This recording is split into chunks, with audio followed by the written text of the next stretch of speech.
Bien-aimés dans le Seigneur, shalom.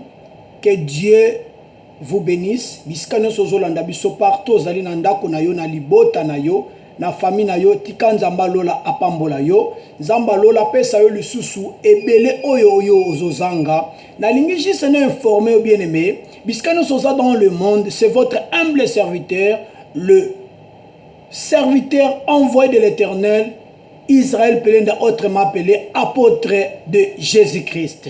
Na lingi na informer yo ke toza na tranche moko tozoko bondela nango oyo tobando benga ngo mikolo nyonso la montagne de solutions. Bien-aimé, dans ta vie ozwi ba problème ebele omipesaki epai ya bato moko balingi na bango yo te, osalela bato makambo ebele bandimaka yo te, osala nyonso sepelisa bato me bato yango bayini yo mpe bake bazoluka même badétruire yo. Mais na kati ya montant de solution okomi se retrouver, na kati ya montant de solution okomona oyo ebundisaka vino mpe okoyeba ndenge nini akosa sortir. Il y a des choses oyo esengeli yo ofongola misu, il y a des choses oyo ezosenga yo ocomprendre ke ntango ekoki nzambe akota na bomoi na yo. Bien-aimé, il y a des choses oyo biso tokanisaki yango ke eza malamu nzoka nde makambo yango ezalaki nango mabe. Bato ebele tobanda okanisa ke bazotambola na bonzambe nzoka nde baza na bango na bonzambe te. Bato ebele tobanda okanisa ke baza basaint mais ntango topusani pembeni na bango tomoni ke baza na bango mpe kaka ndenge mona biso. Bien mais dans la vie ne négligez personne. Maman a dit comme tu partager na tongo na lelo, c'est-à-dire que ne négligez personne dans ta vie, on ne sait jamais. Bien mais vie oyo toza nango lolendo efutaka te, orgueil ne paye pas.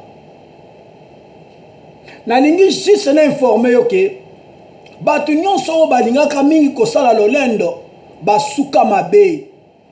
Yo oyo oza jeune, oza mutu ozoluka vie, oza mutu omoni pasi na vie na yo, okosala lolendo anini parce que eloko wana eza ya yo. Ata otombwama eza nzambe mutu apamboli yo, konéglige oyo aza na sete.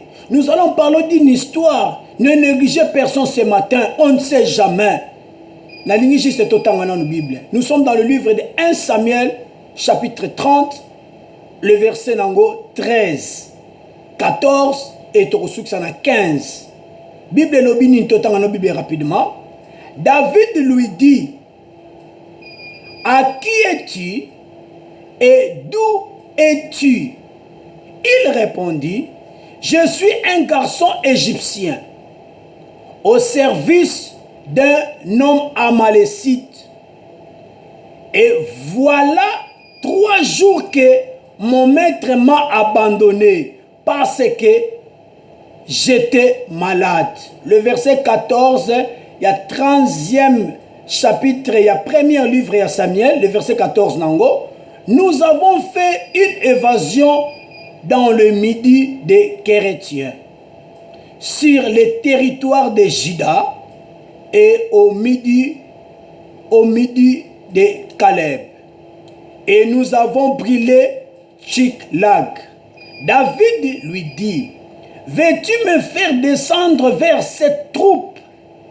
Et il répondit: jure-moi par le nom de Dieu que tu ne me tueras pas et que tu ne livreras pas à mon maître, et je te ferai descendre vers cette troupe.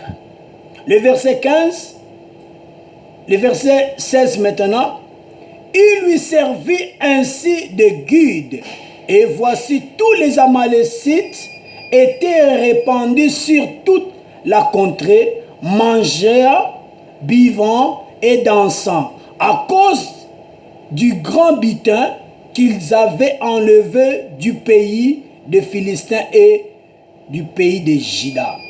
David les battit depuis l'aube du jour jusqu'au soir du lendemain, et aucun d'eux échappa, excepté 400 jeunes hommes qui montèrent sur les chameaux et s'enfuirent.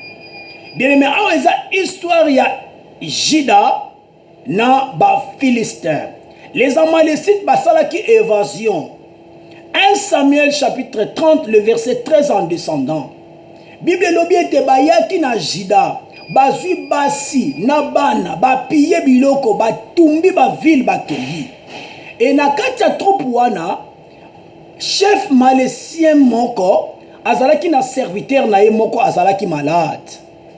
Et lokola chef amoni serviteur naza malade alobi to sundola ye parce que ko servir biso na eloko moko te po aza déjà malade.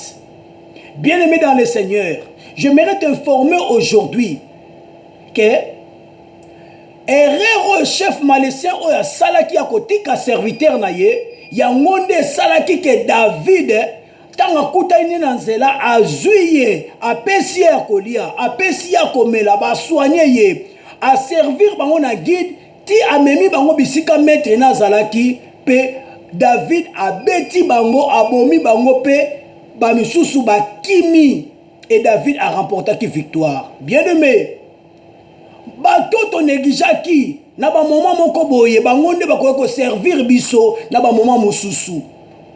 Époque na époque ezaka na batu nango.